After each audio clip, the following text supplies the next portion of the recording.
We live in a fantasy world now. Reality has been destroyed. This is the time that we really need to pay attention. The probabilities are overwhelmingly on gold's side. That is the best environment to see gold increase its value. Welcome to Palisades Gold Radio. I'm your host, Tom Bodrovics. Joining me today is Cliff from the Liberty Offensive. He's the host of, as I said, the Liberty Offensive YouTube channel, and he's a macro and technical analyst on gold, silver, energy, and the commodities. How are you today, Cliff? I'm doing great, Tom. Thank you for having me on. It's a real honor and a pleasure to be here with you today. I'm a longtime subscriber of your work, and I've got a lot of takeaways from watching you over the years. So it's a real pleasure to be here. That's awesome, man. I'm really happy to have you as well. So why don't we start by kind of getting a little bit of let's say how you see the world. Why did you call your channel the Liberty Offensive? What does Liberty Offensive mean to you? Well, the Liberty Offensive is actually a philosophy that I've been working on for a long time. It's really a framework that redefines the way in which we view liberty, and more importantly, the way we think about protecting it. Because I think the notion of defending liberty is lost. I actually think that this is a broken concept now, because if you think about the flags like live and let live or come and take it, okay, I think that these are intrinsically real. I think they resonate with us, and I think they make complete and total sense. When you hear it, it makes sense. I'm going to defend liberty. Mm-hmm. The problem with this is that it only works in an idealistic society when everyone's on the same team and everyone identifies the same objectives. But this is not the case in today's society. We can't even agree on the definition of an inflation or genders or anything else. So certainly we don't agree on the definition of liberty either. I mean, if you talk to someone more conservative, they'll give you a more individualistic concept of liberty, but someone, say, more on the left will give you a more collectivist view. And they all have different opinions on what's allowed and what's not allowed. And this divide is important to address and recognize because it affects the way that you protect your liberties. Okay, so the Liberty Offensive, again, is a philosophy simply stated that liberty is best kept through a proactive persuasion rather than a reactive response. Okay. And so it's a very simple concept with a minor nuance with major implications. So to say it another way, the best way to keep your liberties isn't to defend them. It's actually to use them.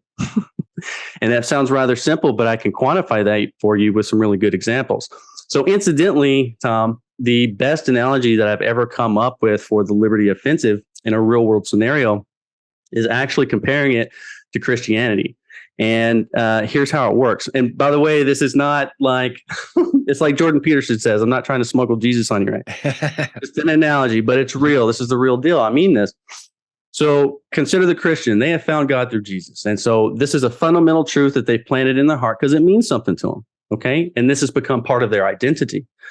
Well, so too the free man has with the concept of liberty. He has taken this notion, he has planted it into his heart, and it's become a part of his identity and who he is. I am a free man.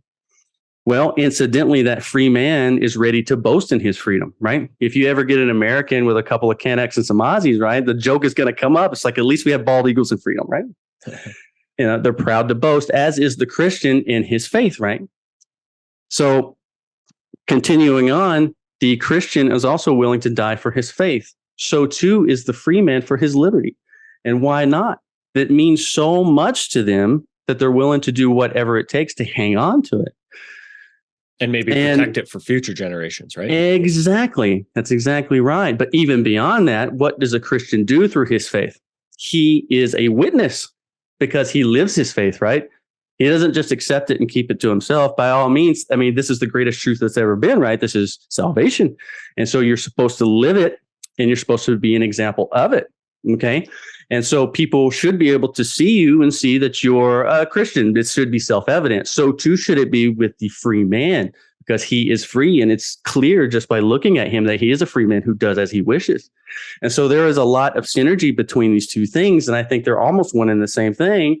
And I think that when you break it down on how to protect your liberty, it comes down to the same thing, because what else does a Christian do? They go out and they preach, right? They don't just preach to the church. They don't just preach to the kids in the household.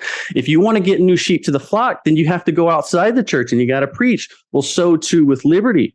If you want to spread liberty, then you have to make sure it is seen by others who are not aware of it. And so to start giving you some more examples of this, just think about the Second Amendment. And this is a pretty good one because clearly the government has made efforts to subdue this amendment, okay, if not outright tank it. There's obvious efforts at this. And the reason why they can't do it is because 40% of American households own firearms. Okay, there's so many people that practice their Second Amendment and actually use it that they have really no chance of coming after it. There's too big of a mob, okay?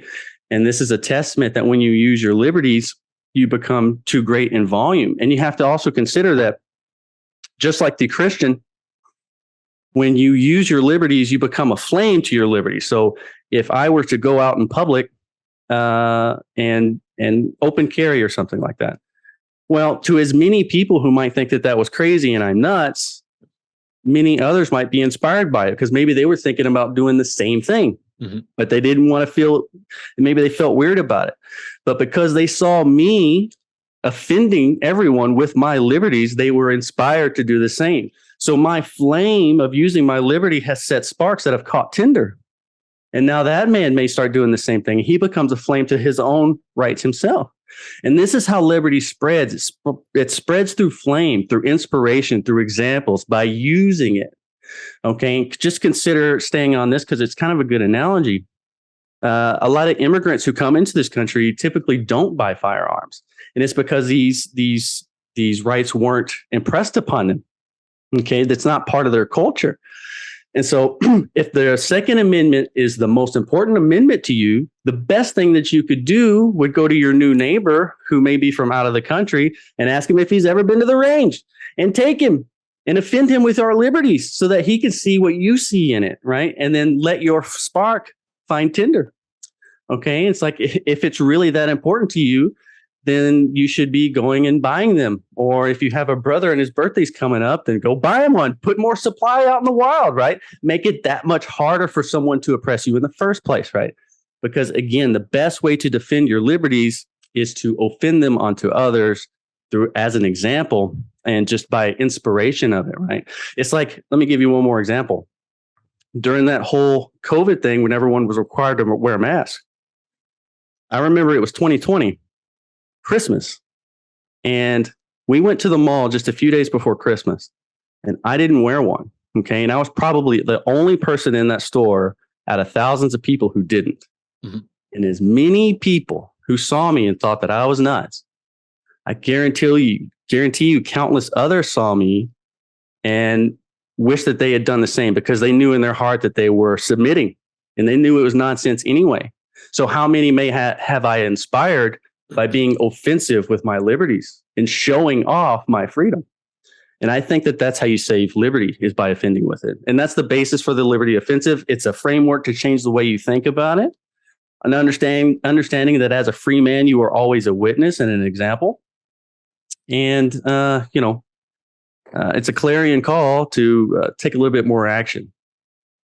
Interesting. So, Cliff, how do you think we got here? How do you think that we ended up in a place where so many people in some ways have taken their liberty for granted and really let them be encroached upon?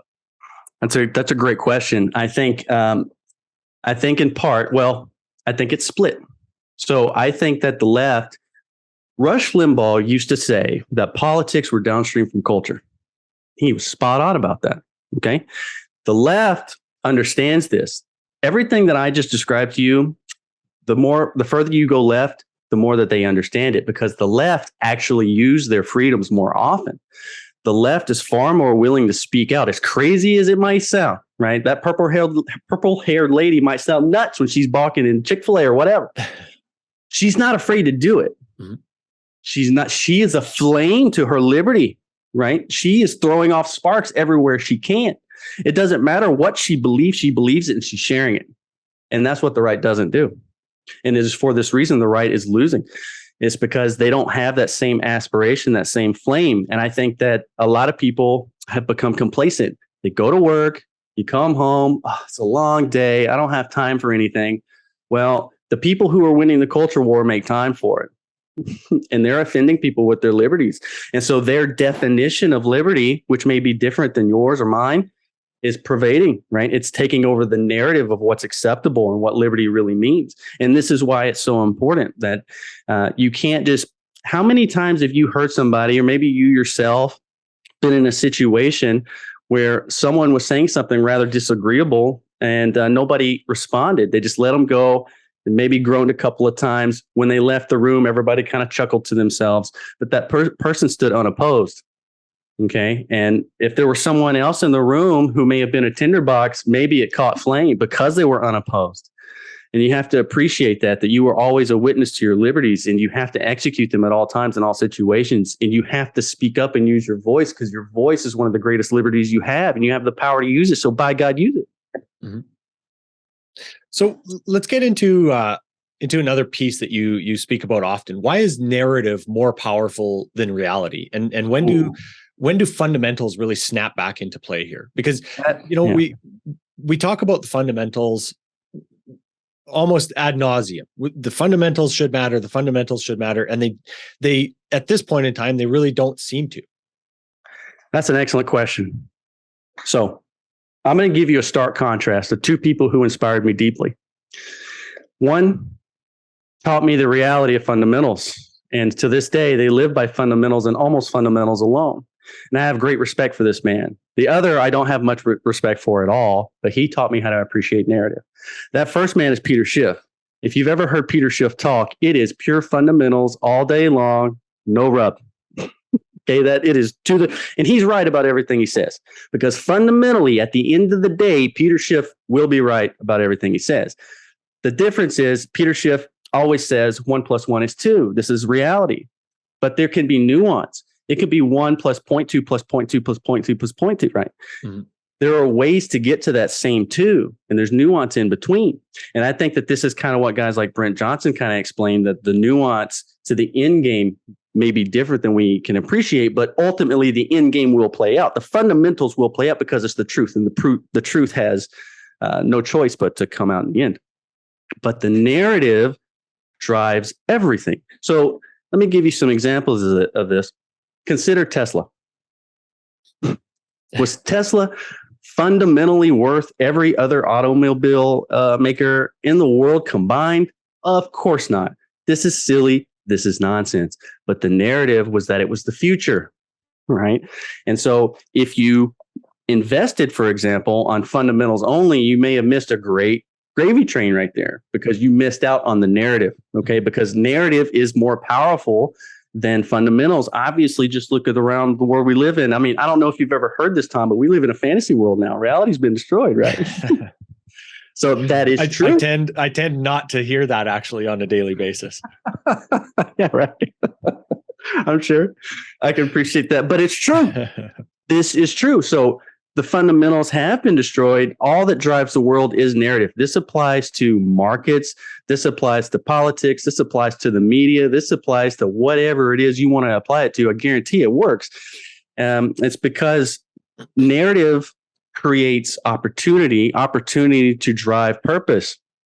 Because often these institutions or whomever it may be have goals, and they have to create narrative to get there. You may have an ESG narrative.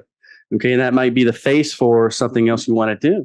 I mean, look, fundamentals will win out in the end of the day. But if you don't know how to understand the difference between what's true and what you're being told, and what's driving the push, whatever it might be, whether it's political, market-driven, whatever, then you're going to have a hard time understanding the world around you and why things are happening the way they are. Mm-hmm. So I do try to press this all the time. It is important to understand the difference between fundamentals and reality. And I told you there was a second person, that's George Soros.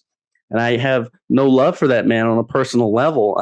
It's like he has ruined politics with his money in my local area, right? All his money installed these beasts that run my local government here. But when he talks markets, when he talks finance, I listen to him because the man is a genius. And he taught me to understand the concept of narrative. He's the one that said, show me a bubble and I will participate in it. Okay. And so I can give you a good example of how that impacted me. So Peter Schiff, again, is right. He's the fundamentals guy. Bitcoin's worth zero. I agree with that. And one day somebody's going to get caught holding the bag. Okay, that's my opinion. I think that's true. But if you accepted that as reality, didn't appreciate the narrative, then you missed out on a wild ride. Mm-hmm. Okay. And that's something that Soros helped me understand, the theory of reflexivity, appreciating psychology in markets. Show me a bubble so that I may participate. I mean, we built mining rigs. We were mining Ethereum at $20. I mean, we had a great run on that whole thing. And I did it because of what I learned out of his books. But because I know Peter Schiff was right, I was scared of getting caught holding that bag. And so I got out, right? All those video cards started going out of supply. You started seeing topping signals. Get out. Okay, so markets will stay crazy longer than you can remain solvent, right? So appreciate that sometimes these things take a long time, but always understand the difference between fundamentals and reality, and it'll help you navigate the world a lot better, in particular the markets. Mm-hmm.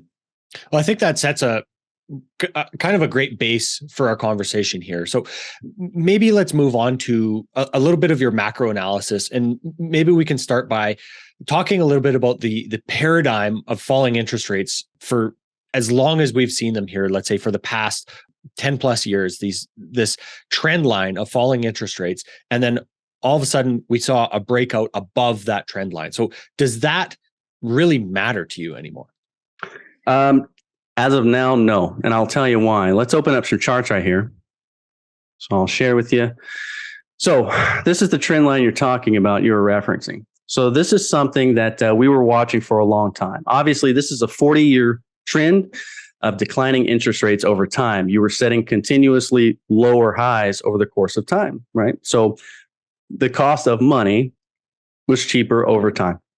Well, the importance of this, the significance of this whole deal, right, was that we knew, and we told everyone on our channel back here, that once we reached this level, and we didn't know when in time it would happen, but we knew when it happened, that was it. That's when you were going to get the big sell-off. Because when you live in a debt-based system, it turns out the debt market's pretty important, right? So as the debt market was collapsing, it was important to keep an eye on this. And why this was so significant is that, as you said, you didn't just break some meme line on a page here. You broke an entire paradigm. You broke a 40-year paradigm of lower and lower interest rates. That's why it was so significant. That's why it caused such a big stir in the markets. This is why it was such a big deal. And at that time, people started calling out the Fed's bluff, right? Well, they're not going to raise rates that much. Oh, it'll be 25, or they'll never go to 7. Whatever the case was, the markets were playing chicken with the Fed. Mm-hmm. And so we had to ride this roller coaster.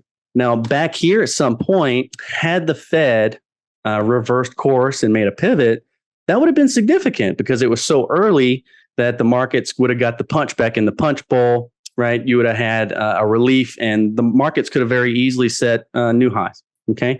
But that's not the case anymore.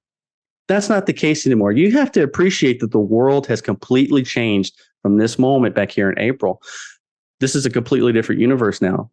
You have to understand that if and when, and they will, the Fed pivots, it's not going to mean the same thing that it would have meant back here. Because now when they pivot, you're going to care less about the pivot itself, and you're going to care more about the reason why. Okay, because something's either broken or they've reached their limit. And both of these things are equally egregious, right? And so this is telling you, once the Fed pivots, that's not a good thing. That's actually a bad thing. So it's kind of danged if you do, danged if you don't. Either way you go now, it's equally bad. It's like, look, if the Fed keeps raising rates, yes, they're going to put us into a deep recession, if not depression. Okay. But if you go the other way, you're just going to blow up the bubble. So do you want to walk on broken glass, or do you want to walk over hot coals, right? You're going to burn your feet either way. Your feet are screwed either way. No matter what happens, your feet are going to be out of condition, but the scars will be different. The way it looks when it's healed will be different, right? But the damage will be done either way of equal measure. And so it is for this reason, I know I don't really care what the Fed does anymore. I think it's all narrative now. I think that their cake is baked. I think that the bigger threat now is actually the power of the purse, because consider what happens, Tom, if they push us into a depression. Well, the sword of Damocles is going to hang over these politicians with an ever more eerily presence. I mean, you've already have all the signposts that you need. when Elizabeth Warren was grilling Powell in that congressional testimony, I mean, she was begging him to stop raising interest rates because she didn't want people to lose their jobs. This woman can't wait to go out and save people. She can't wait to help. Okay, and now look what's happening in Europe with this energy crisis. They're already churning up the printers already to help, subdue these electric costs. But all you're doing, of course, when you print this money to do that is you maintain your demand, right? And so you keep up with the supply costs. You just make the problem worse. And so Occam's razor tells us, because of cyclical history, because this has all happened before and will likely all happen again, that we know what these politicians are going to do, and they're going to take the problem and make it worse with money printing. And so whether the Fed raises, whether the Fed lowers, I think it's a moot point at this point. I think the cake is baked. I think they're out of rope. And you got to appreciate something too, that this is entirely unsustainable anyway, because recently our debt to GDP was 135%, and it's now come down to I think 123. Well, this is because of record high tax receipts on the backs of this record inflation, right? They have more tax receipts than ever. And so as the Fed nukes the economy, as they nuke the stock market, as they nuke asset prices, the tax receipts of the federal government are going to fall as the cost to borrow the difference goes up when you already have a sovereign debt crisis. This is obviously unsustainable. So quite frankly, I don't care what they do anymore. I think the cake is baked. And they can't take interest rates that high anyway. Otherwise, how will they finance the federal government? You're talking about hundreds of billions of dollars for every 1% that they go up in rates in interest payments alone, no principal.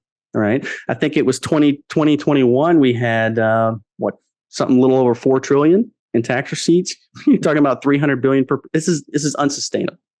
So I think that they're done. Their time in the sun is done. Their little horse and pony show with the Jackson Hole summit. What a joke that was. Powell comes out, everybody's talking about the pain, like he was so tough, and it's complete nonsense. There was an 8-minute speech. The guy spent 6 minutes telling you he couldn't do anything about the supply side crisis. And on top of that, he told you directly to your face that he's trying to affect the market psychologically. He told you that he's trying to cause a reverse wealth effect because he admitted, which is true, that inflation can become a self-fulfilling prophecy. Okay, it can sustain itself when people start taking future demand and bringing it up to today, right? Because when they start stockpiling things, right? When people expect inflation, it begets inflation. And he admitted that he's fighting the psychological aspect of it. So this whole horse and pony show has become meaningless to me because I know the real danger is really in the power of the purse.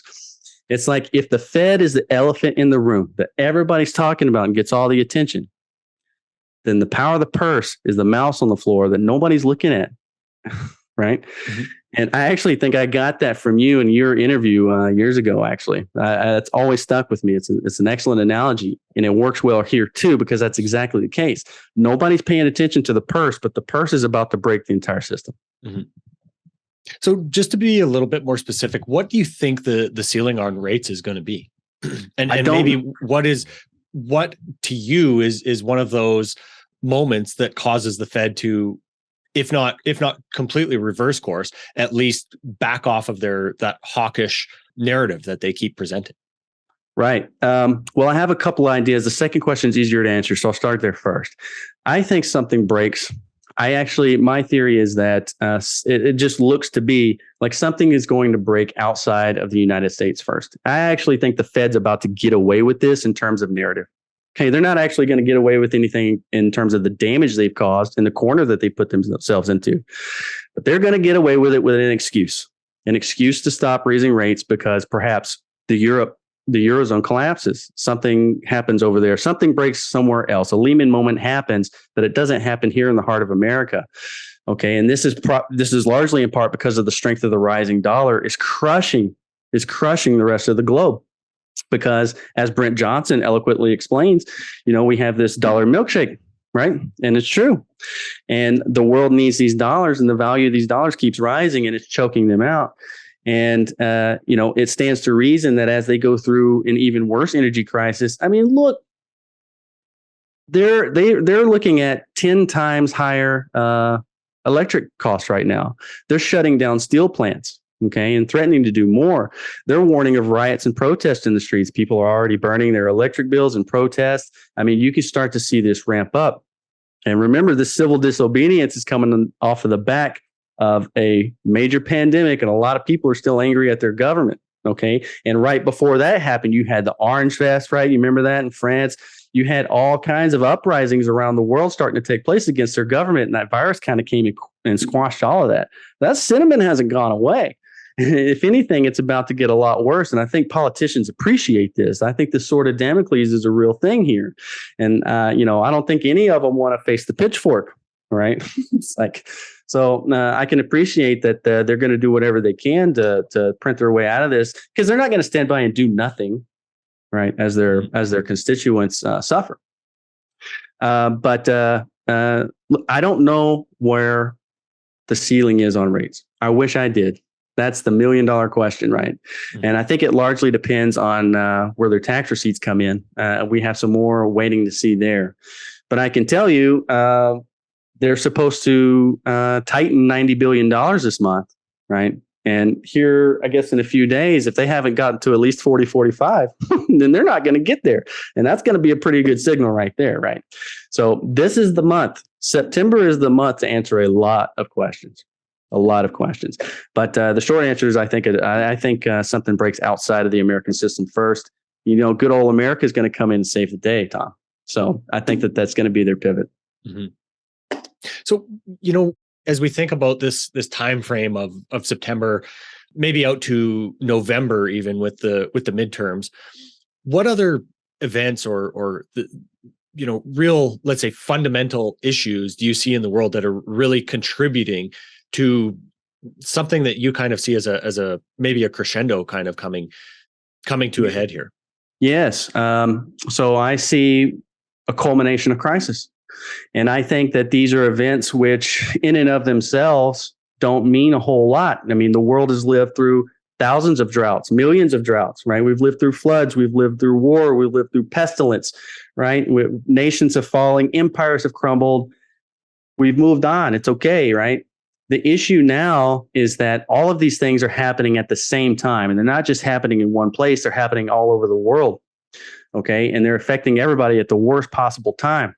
And so while it may not sound like much, I can actually break this down for you and tell you why it's such a big deal. So let's just start with drought, something as simple as drought. So all through the American Midwest, massive drought. California is the worst drought since the year 800, all right? Europe's the worst drought in 500 years. Okay. Look at China. You can stand in their largest freshwater lake and it's a barren desert. Now, it's been that way for a decade. And this drought in California is a culmination of 20 years. But that's the point. That doesn't make it better. That actually makes it worse. That's actually the point, because this is not just a bad year. This is a culmination of drought itself. And so the drought affects many things. So you can just start with the obvious, which are crops. So cotton is down 70%. A lot of the cotton crop is just being completely abandoned. They're just mowing it over. Corn down 40%. Potatoes, celery, carrots expected to be 20%. Soybean was actually supposed to be one of the better ones. And as of yesterday, it's coming in. It's going to be some rough numbers with soybeans. California, again, worst drought since the year 800. 95% of our domestic tomato crop comes from California. Producers are already talking about an 80% increase in cost next year for tomato paste. So there goes your cheap spaghetti, right? So it's like, but it's this like, okay.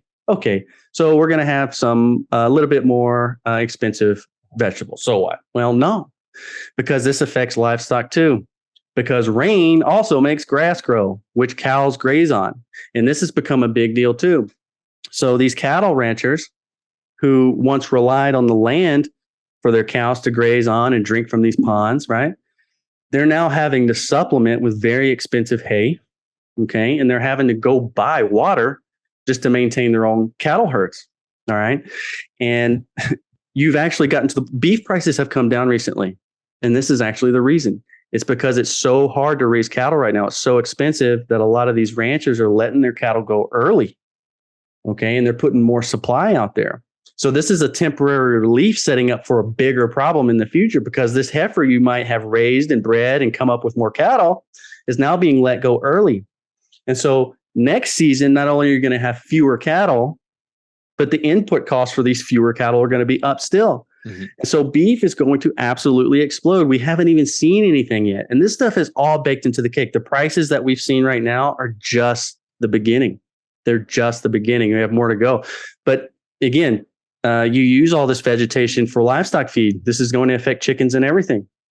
But the drought also affects energy. When you have a dam or a reservoir that supplies hydro and the water's down, obviously you're not going to get this energy. Where are you going to get it from? Where are you going to make it up from? Natural gas? There's already a tight squeeze on natural gas. There's already an energy crisis. Mm-hmm. And now you've just made it worse because it's not raining. Like the Fed can't print rain, right? And then you have rivers like the Rhine River and rivers all over the world. Even the Colorado's getting a little bit low. But when these rivers start to run low, there's a lot of nuclear power that relies on these rivers for water sourcing, right? And so this can escalate even worse. And so it's not just as simple as a drought. These things compound on each other. And you say, okay, Cliff, well, what about all the places in the world where it is raining? What about those places? Well, where's the fertilizer? Flooding even. Yeah. Yeah. Where's the fertilizer? We get 40% of our fertilizer and our potash from Russia.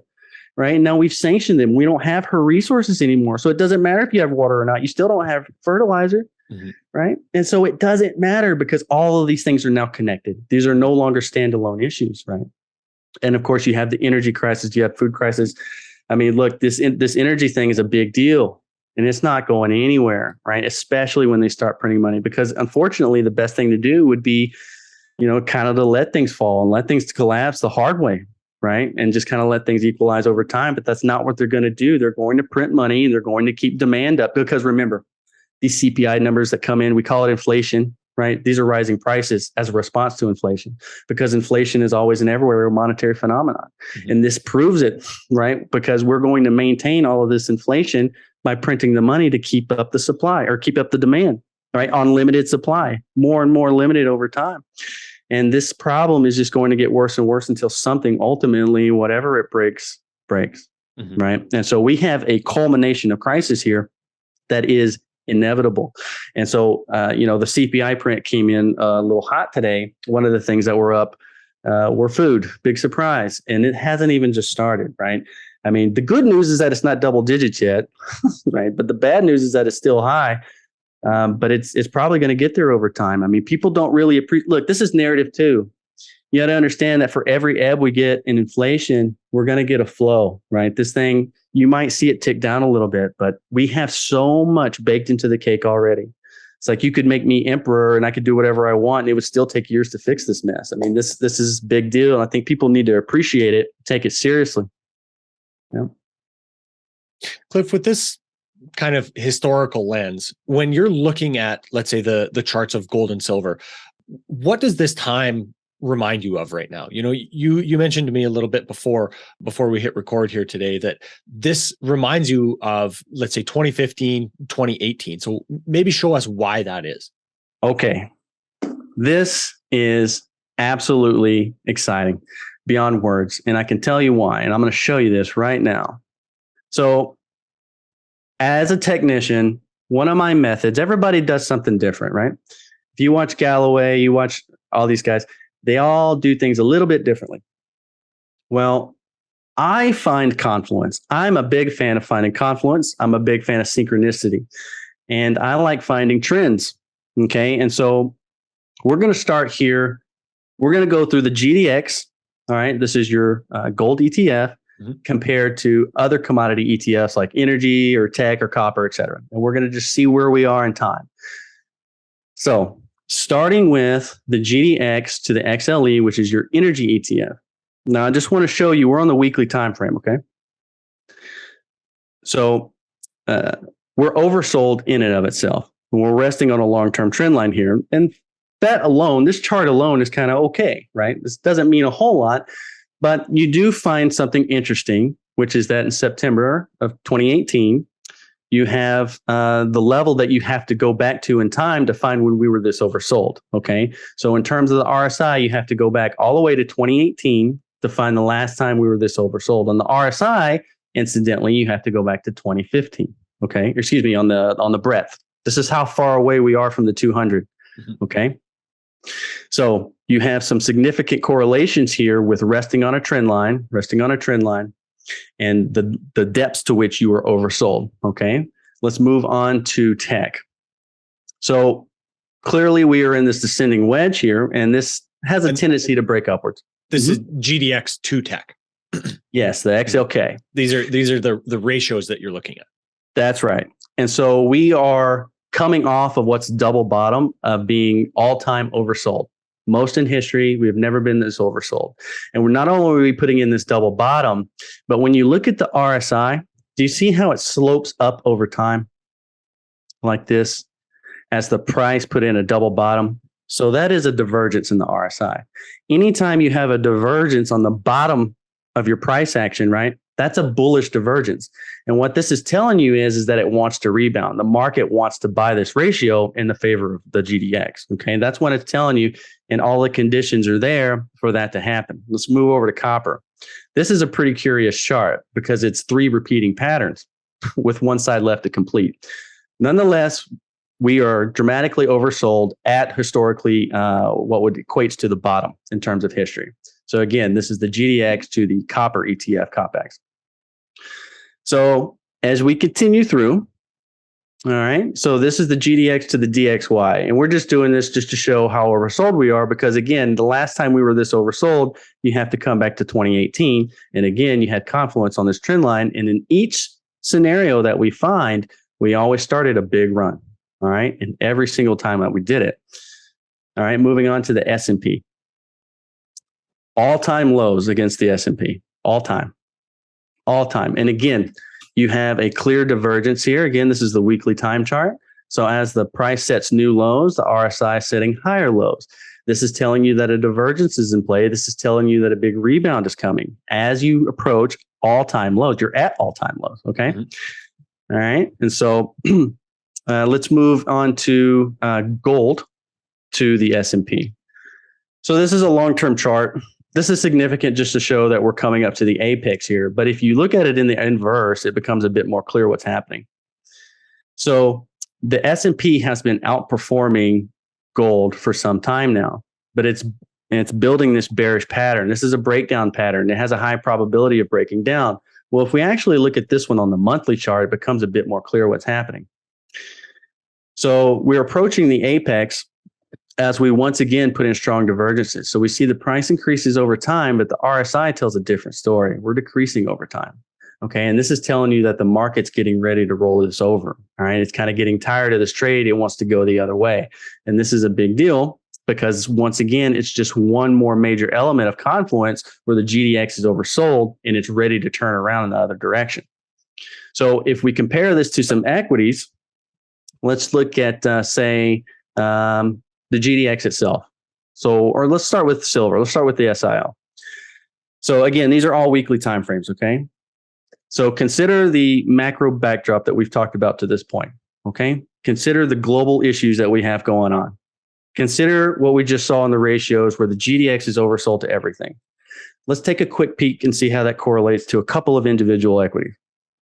So here we are in price. We recently had this little bit of a double bottom right here on SIL, $23. Well, incidentally, when we came down to touch the first time, it was the most oversold since 2018. Okay. And incidentally, the breadth has that same correlation at March 2020 and 2018. Okay. So this level, and where we are right now are all equal in terms of how oversold we are. And each level was the start of something new. Okay. So let's go to SILJ. Once again, we come down and we find confluence with 2020. The last time we were this oversold, we were all the way down here. And here's what people don't appreciate is that the price may be up here now in time, but in terms of value and being oversold, we're actually right here. And that's what the charts are telling us. That's how oversold we are. We are at the bottom of this March 2020 sell-off. Okay. Moving on here to the GDX. Now I have a bit of a golden zone printed out for you guys on this one. But again, let's start with the same thing. So we're at critical support, which is a confluence that we see in all the charts. Again, coming back to October 2018 to find the last place we had this kind of confluence. You're seeing a trend? And every time you got to this level, you started a major run every single time. And it's for this reason that I am strongly accumulating here. And I am convinced that we are nearing the cusp of a massive, massive run in the gold and silver space. Okay. And I actually would tell you that it is possible that we get a larger sell-off in the gold and silver miners if the broad markets start to roll over. Today was another good little indication of that, right? But I'll also tell you this. If the broad markets sell off again in some kind of a major crash, whatever the catalyst is that causes that crash is going to be exactly the reason why you want to own gold and silver anyway.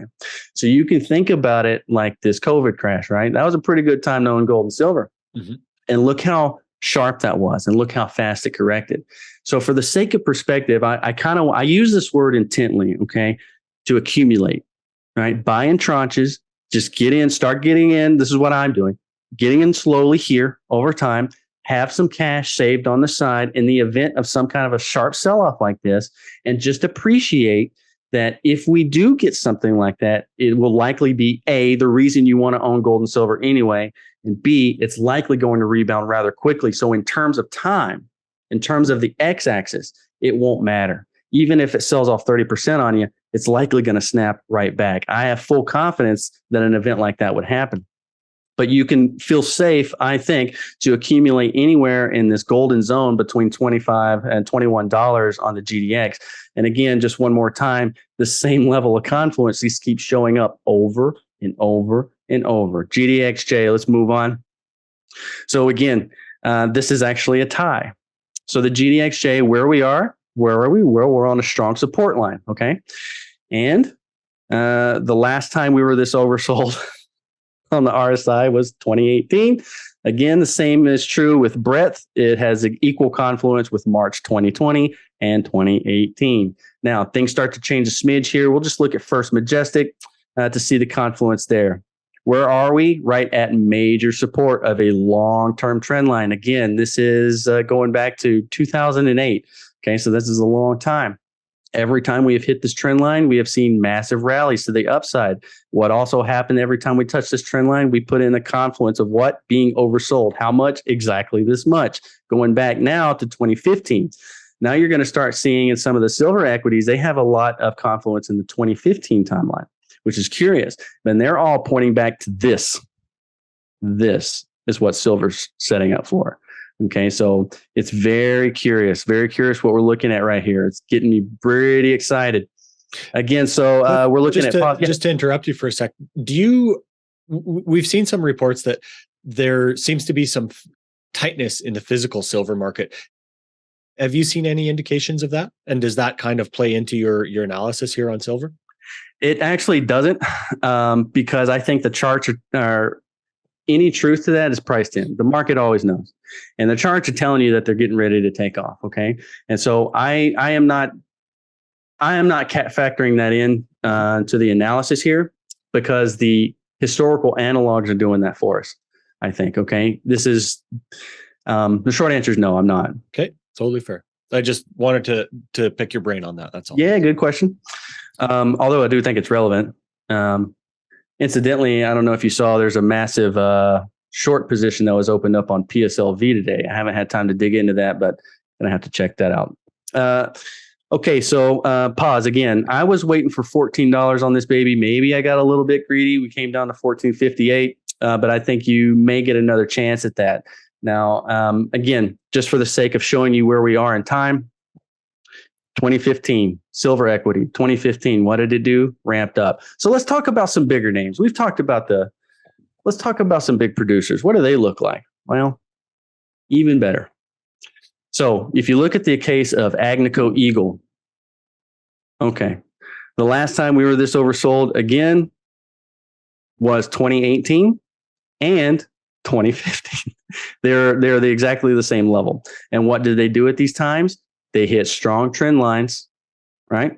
Before they bounced, with the breadth all lining up in a perfect straight line. And by the way, it does this too on the monthly chart. So you can zoom out and it all does the same thing, pointing to the same place in time, being equally as oversold to relative history. And I would tell you, what did Agnico Eagle do back here? Well, it came in, it hit support, hit resistance, came back down, put in a bit of a double bottom right here. Okay. And remember, as you have this three-way confluence, well, what's it doing right now with this three-way confluence? Putting in the same pattern. Putting in the same pattern. Okay. You have a potential to put in another double bottom right here in the same way you did there, at the same levels of being oversold, with the same confluence that we've seen across ratios, across equities. One more. Let's look at Goldfields. I mean, you have to go back where? 2018 to find what? This. And what did it do when it got there? It took off. It took off from where? It's trend line. So it is so oversold right now that it doesn't make any sense to me not to be accumulating and doing it rather aggressively. I think with the macro backdrop, I think with everything shaping up, with the growing realization that inflation is here and it's not going anywhere, I think as the market starts to wake up to this, that the Fed's stuck, that they can't fight inflation, that they never could. I think, and when something breaks especially, I think we could very likely get a catalyst to fear. And I think that we are on the precipice of a massive move in gold and silver. And I'm totally happy to go on record and say that, I am accumulating here with the expectation of a potential short-term sell-off. But again, if we did get it, I think it would look just like this. I think it may be painful in terms of the y-axis, but meaningless in terms of the x-axis. I think you can feel safe to accumulate here, and I have no problem sharing that. Excellent.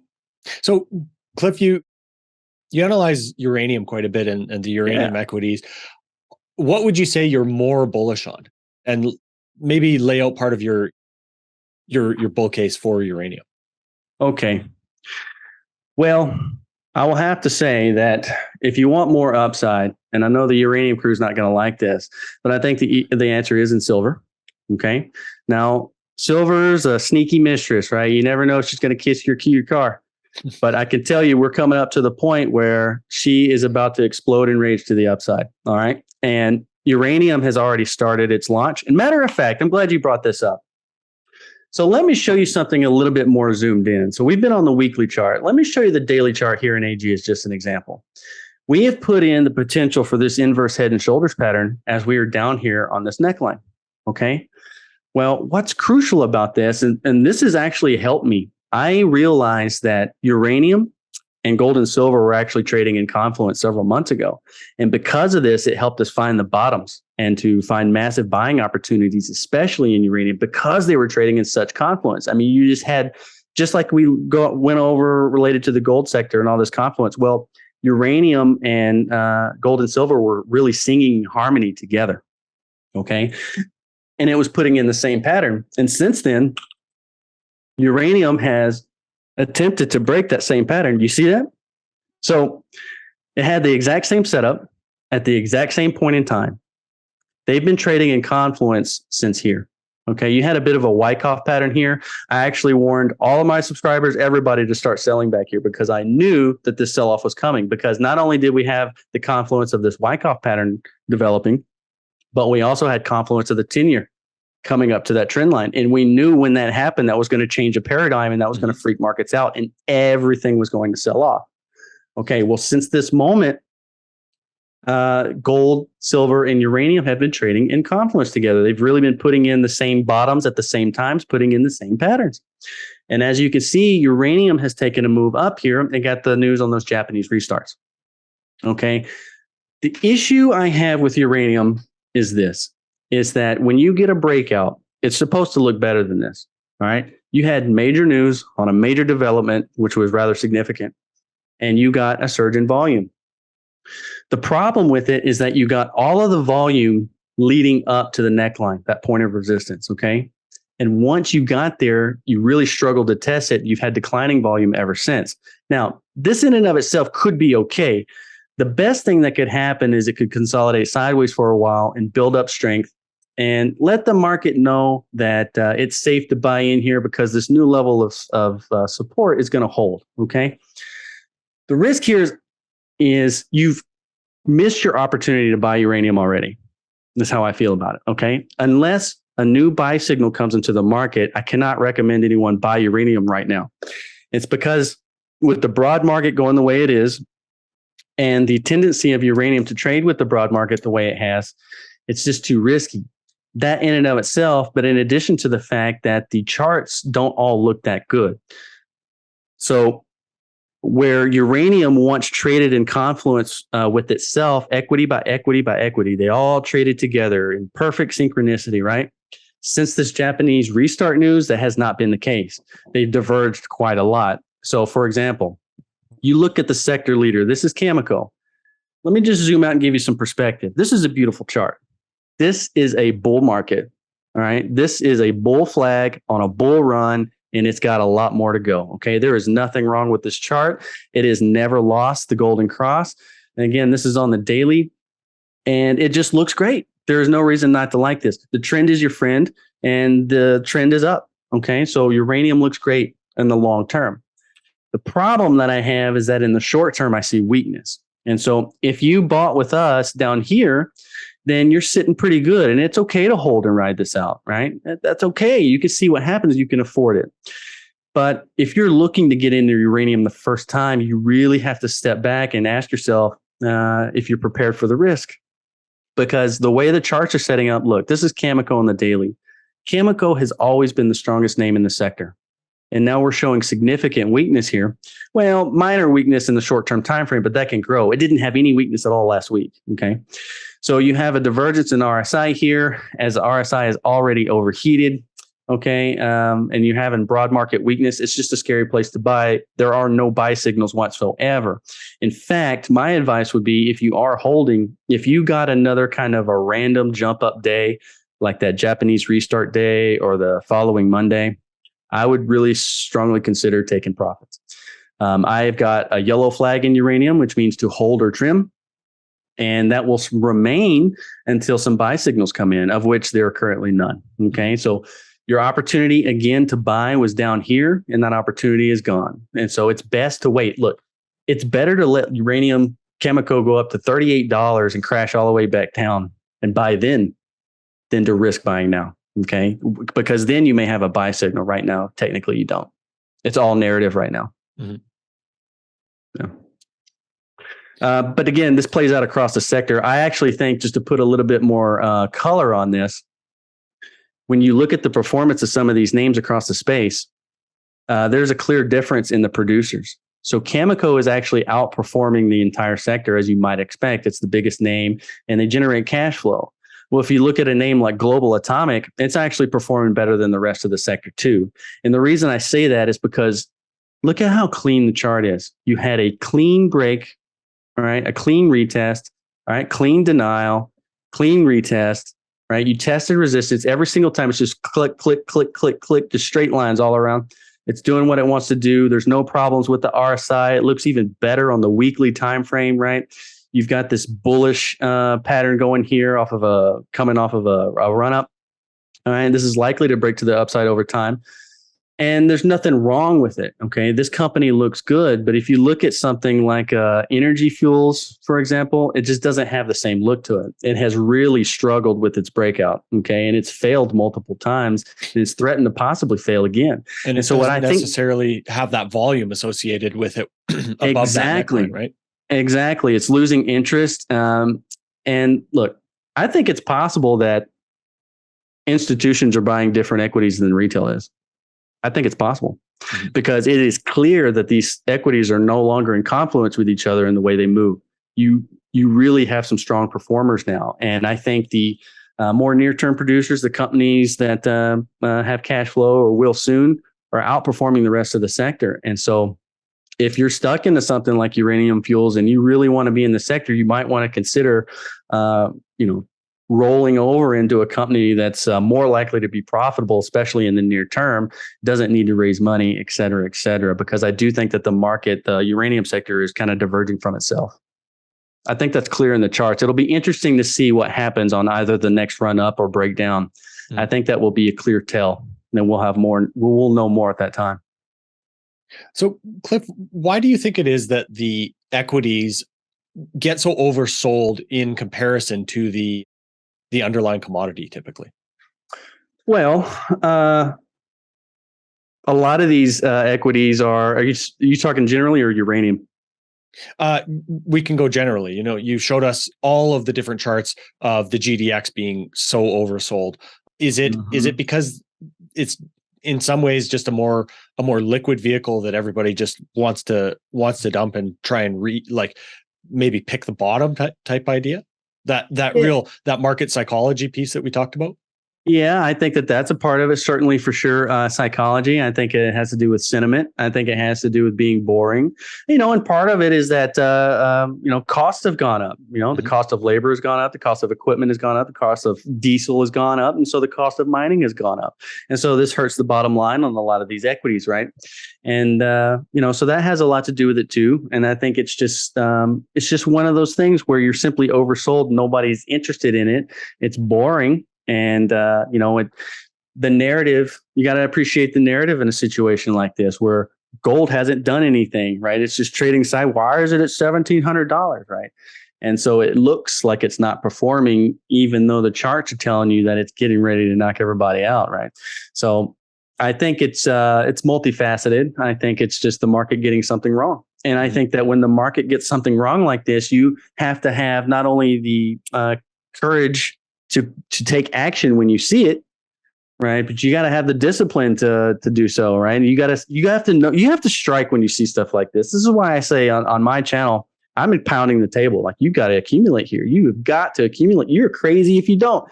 These charts are screaming at you. So we were talking before, when Cameco was $20 after that big sell-off, right? The charts were begging you to buy Cameco. They were begging you to buy Cameco, and I pounded the table on it. Nobody wanted to listen because sentiment was low. The broad markets, S&P's going to 1,000, right? And sure enough, you got that massive rally. Well, what you're seeing now in gold and silver is the same thing, right? But it's even more profound than that. It's like if Uranium was singing a song with one lady, gold and silver are singing a song with a chorus. I mean, they are begging you to buy right now. And that's what I see in the charts. Again, to reiterate, I love uranium long-term. I love it long-term. But if you're new, I would wait. I would wait and see what happens and wait for more buy signals. Right now, you're buying on momentum. You're buying on FOMO. And you're buying on what you should have bought in the past, right? Because if you're investing in something like uranium, you have expectations of the future, right? That this is going to become a bigger deal. And so what do? You buy the rumor, sell the news. So you're buying the news, right? You're kind of buying late on the deal in the short term. Now, it's got a long time to go through this cycle, right? It's got a long time to go. But if you're looking to get in now, I think you'll get a better opportunity at some point. I would just hold on and wait for another buy signal. Excellent. Cliff, I think that's a pretty good spot to kind of wrap up for today. Is there anything else on your mind that you want to leave our listeners with? Well, I think it was extremely generous of you to ask me on. It's a real pleasure to be with you, Tom, and to talk with you. It's a real treat. And, we have a special gold and silver spaces that we do every Saturday night at 7 p.m. Central. So anybody out there is welcome to join us. You can follow me on Twitter at Liberty Offense and check us out there and join us. We have a good time. It's a good crowd. There's a lot of good educated people in there, and we learn a lot amongst each other, right? Iron sharpens iron. And that's what we try to do in there. And so it's a lot of fun. I encourage you to come join us. Excellent. Well, I really appreciate your time as well, and look forward to more conversations with you, Cliff. Thanks, buddy. Excellent. Take care. Thanks. This podcast is for general informational purposes only. Nothing on this podcast should be taken as investment advice. Guests on this show are not compensated for their appearance. Listeners are urged to educate themselves and make their own decisions. Do not base any investment decisions on the information contained. To view our full disclaimer, please visit our website.